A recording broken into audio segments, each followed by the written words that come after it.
In our modern world, it becomes easy for our emotions to be swayed by the things that are happening around us. The lockdowns, the virus, the threat of wars, and nuclear annihilation are ones on a bigger scale.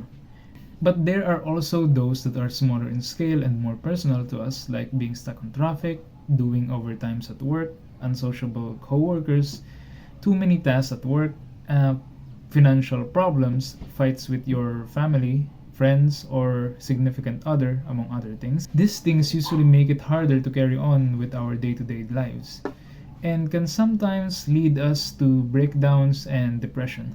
But these things can be managed with certain practices done by the people of the past.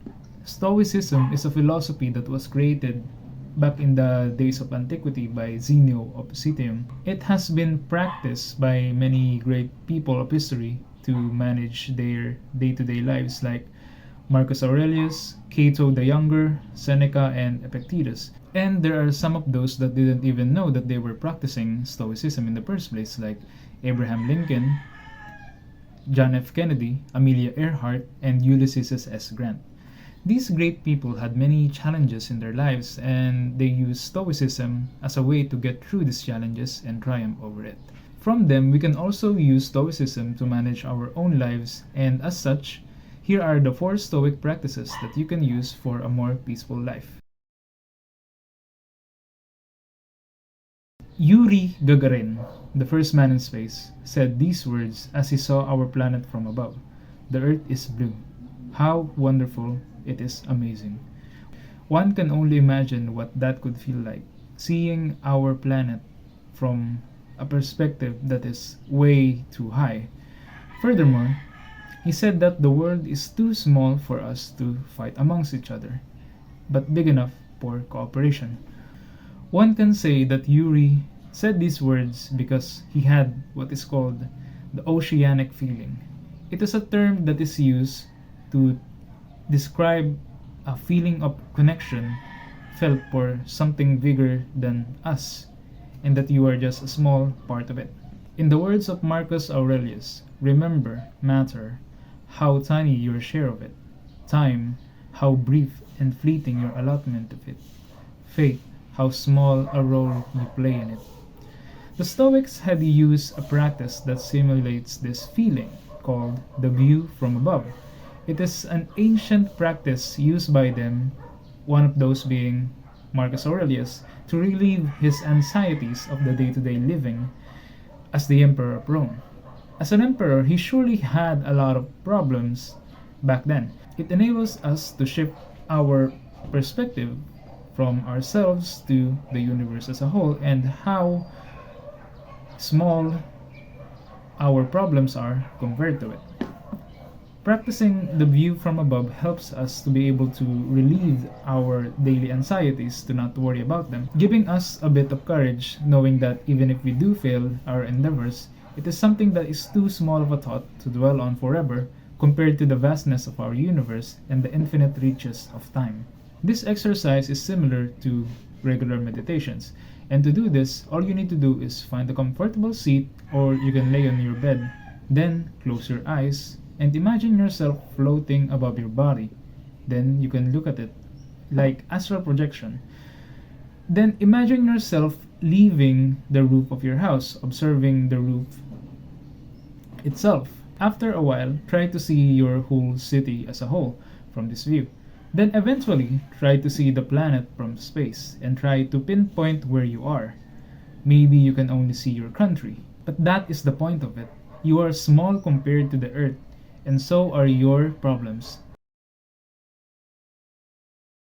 Journaling is the exercise of writing down your feelings and thoughts on paper. Some would ask, what could possibly be the benefit of this? Simply put, it enables you to understand your feelings by being able to verbalize them and read them.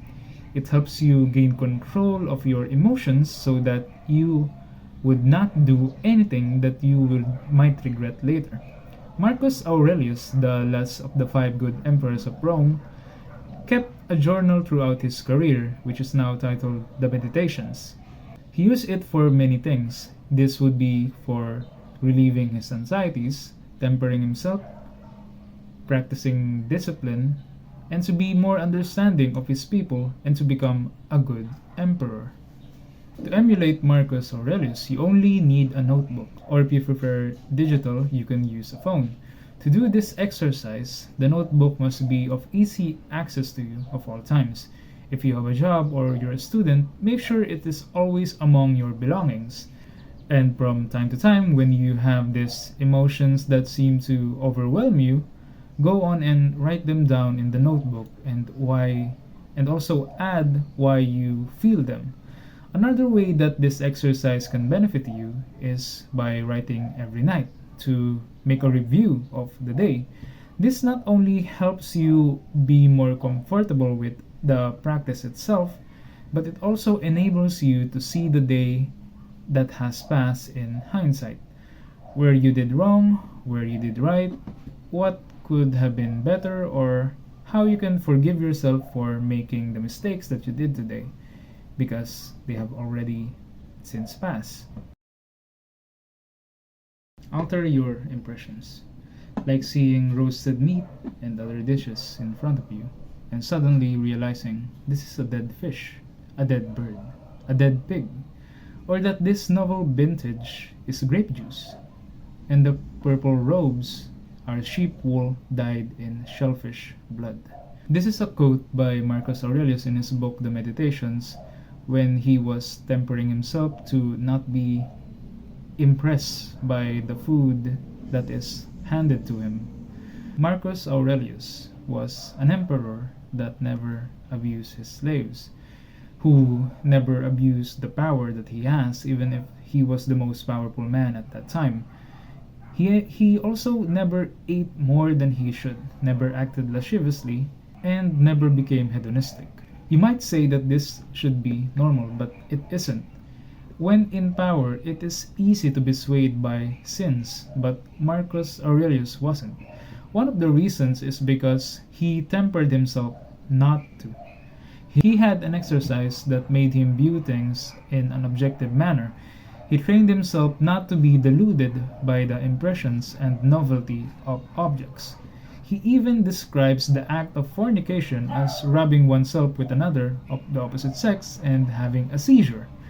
This allowed him to not be overtaken by greed, lust, or gluttony, and doing things in moderation. This practice can be used in many ways.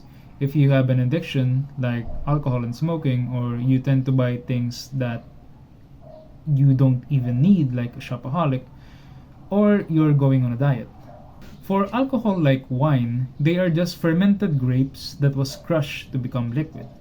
And for expensive alcohol, they just have different ingredients, fermented and squashed together to form an edible liquid that numbs your brain into intoxication. For smoking, cigarettes are no more than tobacco leaves wrapped in paper that you burn and slowly destroy your lungs by inhaling it, no matter the brand.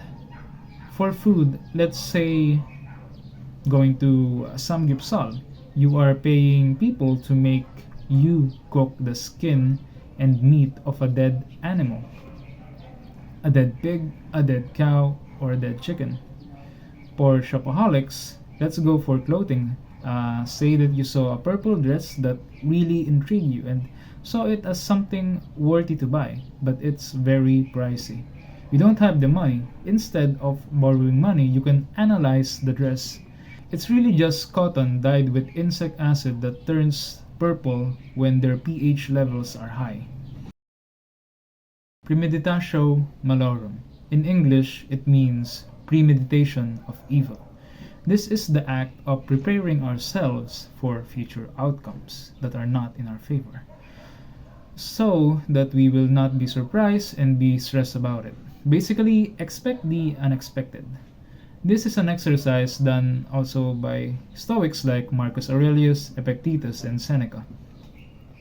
Now, this might seem counterproductive at first glance because why would we think about the bad outcome of anything at all? Shouldn't we think about everything working out fine and hoping for it? Not necessarily. There is nothing as sure as 100%. There will always be a chance that things could go wrong. Relying on fortune would be unwise. That is not to say, though, that one should become paralyzed to an event that can be stated as tragic for us. Instead, one must prepare for such negative events in terms of mentality and emotions, and also what to do in the case that the event actually does happen, so that we will not be in shock, or at least the shock has been lessened and we can act accordingly after. For example, let's say that you have a presentation tomorrow and you're not that confident that it will go well. What do? Firstly, you should think about what might ruin the outcome.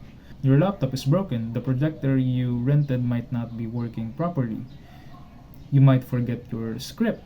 Your team member might forget their script, and etc. Now, what you have to do is visualize those things. Keep it in mind that they may happen. And if they do, just tell yourselves that I expected this. Now, the next part would be what you do in case they do happen. Your laptop is broken. Make sure you have a copy of the file in a USB so that you can borrow a laptop and use that. The projector is broken. Make sure to check it before the presentation, or you can just wing it with only your laptop as the visual aid. You might forget your lines. You just need to skim through it. Make sure, though, at least that you know and understand the concepts so you can make an impromptu. Your partner might forget theirs. Make sure you also know the general ideas of what they were going to state so that you will be able to save them in case. Now, if those things do happen, you're prepared and won't be disappointed as much. If they don't happen, then that's good as well because the outcome came out in your favor. Just remember that Preditatio Malorum is all about preparing oneself, yourself, not becoming paralyzed with fear and worry about things not going out the way they should. And if the outcome is good, then it's a pleasant surprise instead of a bad one. There are even more practices that one can use to alleviate feelings of anxiety and depression, but these are among the few that can easily be done, and others I might do next in another video. With that said, I hope you enjoy the video and I'll see you on the next one.